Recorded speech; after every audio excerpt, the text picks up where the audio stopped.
은 사도행전 5장 33절로 42절을 중심으로 해서 말씀을 증거하겠는데, 가말리엘의 악한 논리라 하는 제목으로 말씀을 드리겠습니다. 초대교회의 어려운 점은 여러 가지가 있었습니다. 초대교회는 어려운 점이, 첫째로는 밖에서 교권주의자들이 핍박을 했다 하는 핍박도 있고, 또 내부적으로 아나니아 삽비라 같은 이렇게 하나님을 속이는 이런 사람들이 있었다. 그러니까 내부의 부패와 또 외부의 핍박, 이것이 초대교회의 어려운 문제였습니다. 그런데 이런 두 가지 핍박을 당하고, 특별히 외부적인 핍박을 당하고, 이렇게 사도들이 소위 생명적인 위기에 처했을 때에, 사도들이 다 죽게 되었을 때에 일어나서 살려준 사람이 있습니다. 이 사람이 누군가 하면 바리새인 가말리엘이라. 그러니까 33절에 보니까 저희가 듣고 크게 노하여 사도들을 없이하고자 할세에, 없이 한다, 죽이겠다는 얘기 아닙니까? 그러니까 사도들이 생명적인 위기에 처할 때에 바리새인 가말리엘은 교법사라. 교법사라는 것은 Doctor of the Law, 율법의 박사였다, 이런 얘기입니다. 율법 박사가 딱 일어났습니다. 구약 성경에 정통했고, 그리고 구약을 강연하고 학생들을 가르치는 그런 사람이었습니다. 교법사가 일어나서 말을 하는 겁니다. 이 사람은, 가말리엘은 백성의 존경을 받았습니다. 사도행전 22장 3절을 보면 사도 바울도 자기가 가말리엘 문화였다 하는 것을 대단히 자랑스럽게 생각을 했습니다. 해서 율법의 엄한 교훈을 받았다 그랬습니다. 그러니까 이 가말리엘은 대단히 엄하게 학생을 가르치는 존경받는 율법의 선생이었다, 이렇게 볼 수 있죠. 근데 이 교법사가 말을 합니다. 공회 중에서 딱 일어납니다. 그리고는 사도들을 명하여 밖으로 잠깐 나가 있어라. 이게 참 되게 기분 나쁜 거예요. 사람 얘기하는데 너 좀 잠깐 밖에 나가 있어라. 얼마나 김셉니까 정말. 사람 같이 얘기하는데 너 좀 저기 밖에 나가 있어라, 이러면 그 얼마나 기분 나쁘냔 말이에요. 근데 상당히 기분 나쁘게 너 좀 잠깐, 사도들 잠깐 좀 밖에 나가 있어라 한 다음에 말을 합니다. 이스라엘 사람들아, 너희가 이 사람들에게 대하여 어떻게 하려는 것을 조심하라 하면서, 이전에 드다라고 하는 강도 같은 인간이 일어나 스스로 자랑을 했다. 한데 한 400이 따르더니 죽임을 당했다. 그 쫓던 사람이 다 흩어지지 아니했느냐. 또 그 후에 호적할 때 갈릴리 유다라고 하는 자가 일어나서 하나님께 그 세금 드릴 것을 로마의 세금 내지 마라, 이렇게 해가지고는 사람들을 이끌어서 반역을 일으키다가 그도 망한즉 줬던 사람이 다 흩어지지 아니했느냐. 그러므로 내가 이제 말하노니 이 사람들을 상관 말고 버려두라. 이 사상과 소행이 사람에게서 났으면 무너질 것이요, 만일 하나님께로 났으면 너희가 저희를 무너뜨릴 수 없겠고 도리어 하나님을 대적하는 자가 될까 하노라. 그러니까 공회에 있던 이스라엘의 장로들이 다 그거 참 옳은 말이다, 이래가지고는 사도들을 죽이지 않고 풀어놔줬단 말이에요. 그냥 안 풀어놓고 또 불러다가 채찍질해서 때리고 예수의 이름으로 말하는 것을 금하고 그렇게 풀어줬다. 그런데 사도들은 그 이름을 위하여, 예수 이름을 위하여 매맞는 것에 합당한 자로 여기심을 기뻐하면서 공회 앞을 떠났습니다. 그리고는 날마다 성전에 있든지 집에 있든지 예수는 그리스도라 가르치기와 전도하기를 쉬지 아니했다. 그러니까 공회가 가르치지 마라 했어도 가르치기와 전도하기를 쉬지 아니했다 그랬습니다. 사실은 가말리엘 때문에 사도들이 살아났어요. 그러나 사도들은 가말리엘한테 고맙다는 얘기 한마디도 안 하고 이렇게 했습니다. 해서 저는 처음 이 말씀을 읽을 때에 이 가말리엘이라는 분이 참 훌륭한 분이구나, 사도 바울의 선생이라 하더니 참 논리도 정확하고 빈틈없고, 이스라엘 장로들이 이 사람 말 듣고 다 이렇게 사도들을 풀어줬으니 교회의 생명적 위기 때에 건져준 은인이 아니냐, 이렇게 생각을 했습니다만은, 그러나 자세히 생각해 보니까 세상에 이런 악한 논리가 어디 있는가. 이 사람의 논리는 그럴듯하지만 대단히 악한 겁니다. 왜 그런가? 세 가지 이유로 말씀을 드리겠어요. 첫째로는 이 사람은 예수님을 어디 잘못된 인물들에 비유하고 있습니다. 예수 그리스도를 드다 혹은 갈릴리 유다, 반역자나 뭐 도적이나 이렇게 이런 흉악한 인물들과 비교를 하고 있다 하는 것입니다. 여러분, 이 사람이 율법을 그렇게 잘 알고 율법의 선생이고 그러면 예수 그리스도가 백주에 행한 일을 다 할 거 아닙니까? 소경 눈을 뜨게 하고 죽은 자를 살려내고 또 바다를 잔잔케 하고 구약 성경에 예언된 모든 메시아 예언을 다 이룬 분이고, 그러면 이분이 바로 메시아다 하는 것을 딱 알았어야 마땅한 선생이 메시아이신 예수 그리스도를 기껏해야 역사에 일어났다 잠깐 반짝하다가 사라진 이런 도적들이나 반역자나 이런 인물들로 비교하고 있으니 그 비교가 대단히 잘못됐다는 것입니다. 여러분, 우리나라 이명박 대통령을 갖다가 어디 저기 필리핀 강도하고 비교를 해가지고 이분보다 이분이 훌륭하다 그러면 이명박 대통령이 거참 나 훌륭하다 해서 고맙습니다 이러겠습니까? 하나님을 갖다가 하나님의 아들을 세상에 형편없는 종교 지도자하고 같이 갖다 놓고 비교하거나 이러면 그것이 합당한 것이냐, 그것입니다. 저는 학교 다닐 때, 미국 가서 공부할 때도 비교 종교학 할 때 제일 아주 재미없게 공부했어요. 미국 가서 신학교 가지고 비교 종교학, Comparative Study of Religion이란 이런 걸 공부를 했는데, 제가 그때 세미나 페이퍼를 불교에 대해서 썼어요. 불교 교리에 대해서. 그래가지고 미국 가가지고 신학교 가가지고 불교 책 이만큼 갖다 놓고 내가 한 학기를 불교계를 연구하면서 아주 얼마나 성질이 났나, 참 내가 이런 걸 좀 써가지고 이걸 꼭 학위를 받아야 되나 이렇게 생각을 했는데, 그러니까요, 비교 종교학이라는 게 예수 그리스도와 부처와 공자와 맹자와 이런 걸 같이 놓고 비교한단 말이에요. 그래가지고 요건 요거고 저거고 저건 저거고 이렇게 비교하는데 사실은 그렇게 비교하면 안 되는 겁니다. 하나님의 아들을 어디 그런 인간적으로야 훌륭하고 똑똑한 분이지만 공자가 알면 얼마나 알겠어요? 공자가 영어를 알겠어요? 독일어를 알겠어요? 헬라어를 알겠어요? 히브리어를 알겠어요? 공자가 자기 나라 말 중국말하고 한자는 알았지. 그건 자기 나라 사람이니까 당연히 아는 거지. 한자로 책을 썼다. 지 나라 그리니까 썼지. 나도 중국 사람이면 한자로 글 씁니다. 우리말로 안 쓰고. 공자가 한국말을 알았어요? 성경을 알았어요? 뭘 알았습니까? 공자가 알면 얼마나 알겠어요? 위대하면 얼마나 위대합니까? 그 사상 얘기를 하지만 별로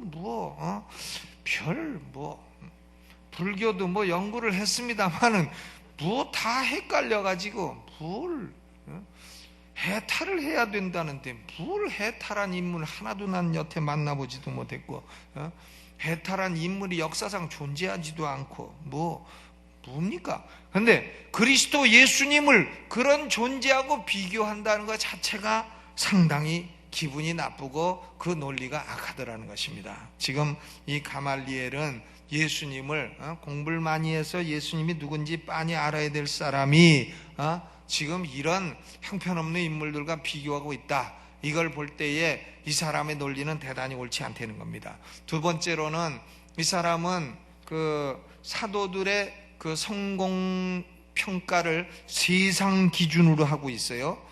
상관 말고 버려두라.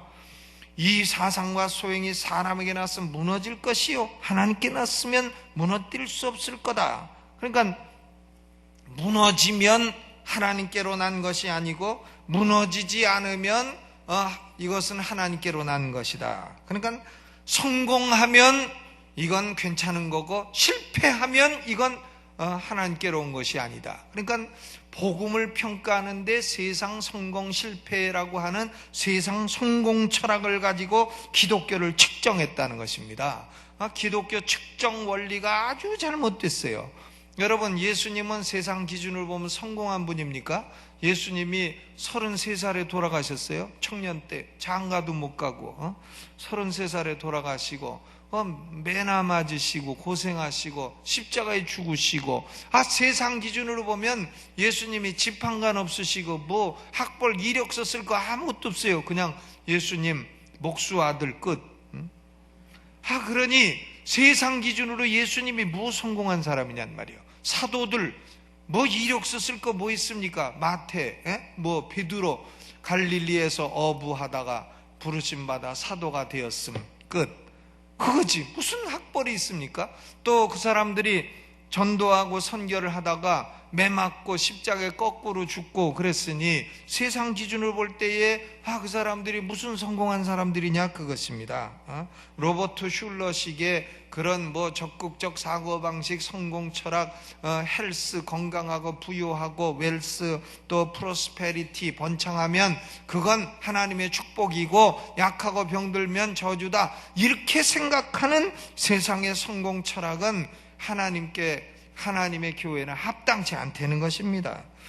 하나님의 백성들은 성공 실패가 뭐냐? 하나님의 뜻을 이루면 성공이고 하나님의 뜻을 이루지 못하면 실패예요. 아무리 부자 됐어도 하나님의 뜻을 이루지 못하면 그 인간은 실패한 인간입니다. 아무리 사람 많이 끌어모았어도 하나님의 뜻을 이루지 못하면 그 인간은 실패한 인간이에요. 그러나 죽고 병들지라도 하나님의 뜻을 이루었다 한다면 그는 성공한 인간인 것입니다. 그러므로 지금 가말리엘이 사도들을 평가하는 평가 기준은 대단히 잘못됐습니다. 세상 기준입니다. 이것은 아주 못된 기준을 가지고 기독교를 평가하고 하나님의 사도들을 평가했다. 그러므로 가말리엘의 논리는 대단히 악한 것입니다. 또 세 번째로 이 사람의 결론이 아주 잘못됐어요. 결론이 잘못됐어요. 38절, 이제 내가 너희에게 말하노니 이 사람들을 상관 말고 버려두라. 상관 말고 버려둬요. 사도들을 버려요. 상관도 안 하고. 율법학자가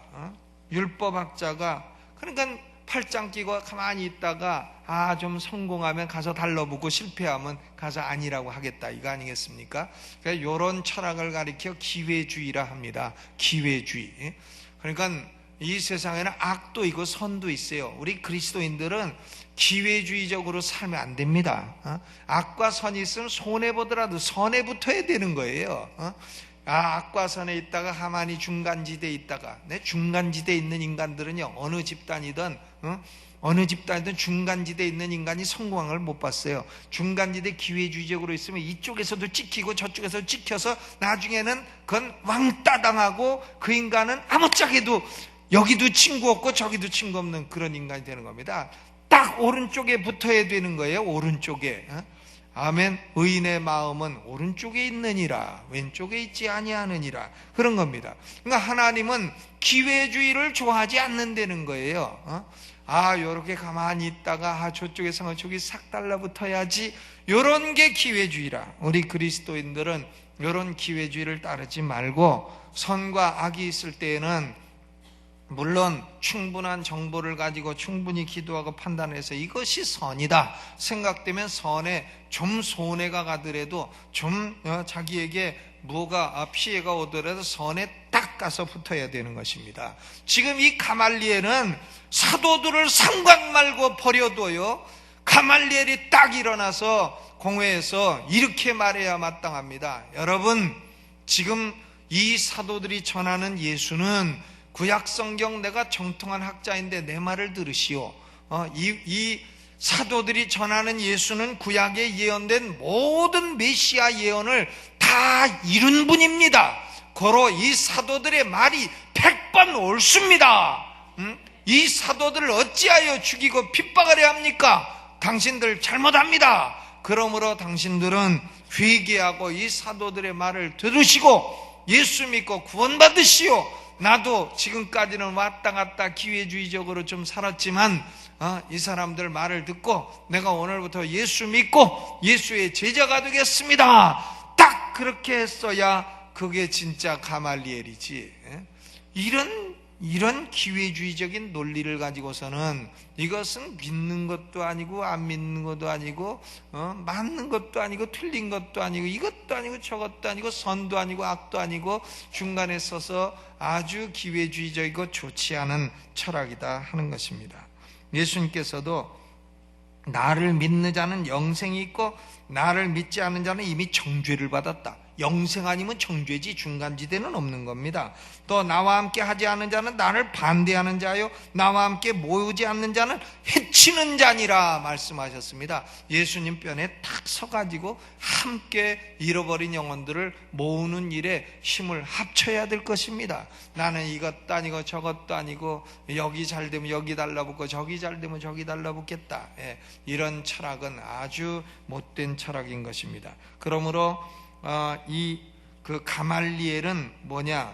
헌신 없는 기회주의입니다. 기회주의자들은 헌신하는 법이 없어요. 뭘 위해서 자신을 희생하는 법이 없습니다. 기회주의자들은 내가 무엇이 이익이 될 것인가 이런 것만 따라가는 것이기 때문에 헌신과 희생이 없는 것입니다. 그러므로 저는 가말리엘을 타협의 사도라, 아포슬 오브 컴프로마이스, 타협의 사도라고 부르겠습니다.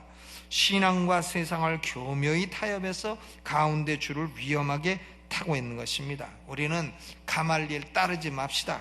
그리고 우리는 결단코 베드로 좀 실수는 많았지만 그러나 언제나 옳은 길을 간 베드로, 또 사도 바울, 목숨 걸고 복음을 증거한 사도 바울, 하나님께 참으로 헌신한 이 사도들의 길을 따라야 할 줄로 믿습니다. 단호하게 언제나 옳은 길에 선 우리 강남중앙침례교회가 되기를 주님의 이름으로 축원합니다.